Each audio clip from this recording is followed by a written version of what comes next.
नमस्कार, स्वागत है आपका हमारे यूट्यूब चैनल SRSIT के जय मेरठ में। मैं अमित कुमार आपका स्वागत करता हूँ। BBA सेकंड सेमेस्टर के सब्जेक्ट बिजनेस एनवायरनमेंट के यूनिट 3 से टॉपिक आज हम आपके सामने लेकर आए हैं लिबरलाइजेशन। तो देखते हैं लिबरलाइजेशन क्या होता है। सबसे पहले हम इसमें इसका इंट्रोडक्शन देखते हैं। The economic liberalization in India refers to ongoing economic reforms in India that started on 24th July 1991. After independence in 1947, India adhered to socialist policies. In the 1980s, Prime Minister Rajiv Gandhi initiated some reforms.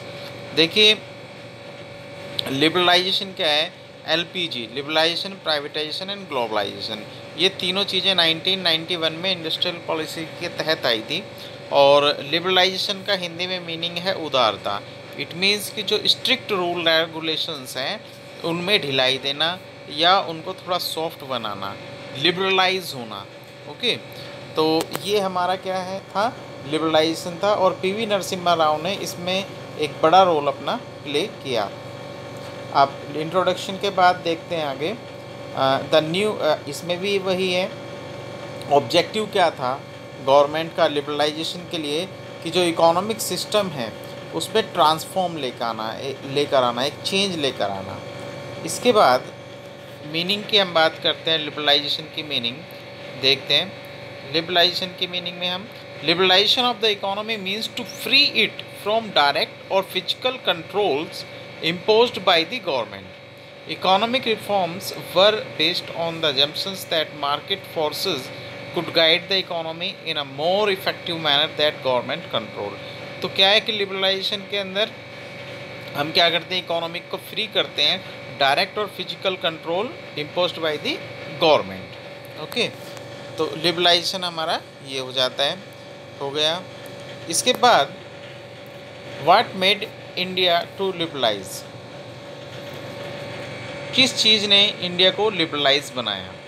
A balance of payment crisis in 1991 which pushed the country to near bankruptcy, कि 1991 में India जो है वो bankruptcy की कगार पर आ गया था। एक तो ये भी कारण हुआ कि लिबरलाइज हमें होना था। दूसरा, the rupee devalued and economic reforms were forced upon India, कि रुपी को जो है डिवैल्यू किया गया और इकोनॉमिक रिफॉर्म्स फोर्स किए गए गवर्नमेंट ऑफ इंडिया पर। और दूसरा, थर्ड जो पॉइंट है वो है central bank had refuse new credit and foreign exchange reserve had reduced to the point that India could barely finance 3 weeks worth of imports. It means कि हमारी country के पास केवल 3 हफ्ते का इंपोर्ट के लिए पैसा बचा था। ओके, तो ये था what made India to liberalise. फिर इसके बाद आप देखते हैं, हम बात करते हैं कि रिफॉर्म्स कौन कौन से रिफॉर्म्स हमने लिबरलाइजेशन के अंदर किए। पहला है abolition of industrial licensing and registration, licensing और रजिस्ट्रेशन को समाप्त करना।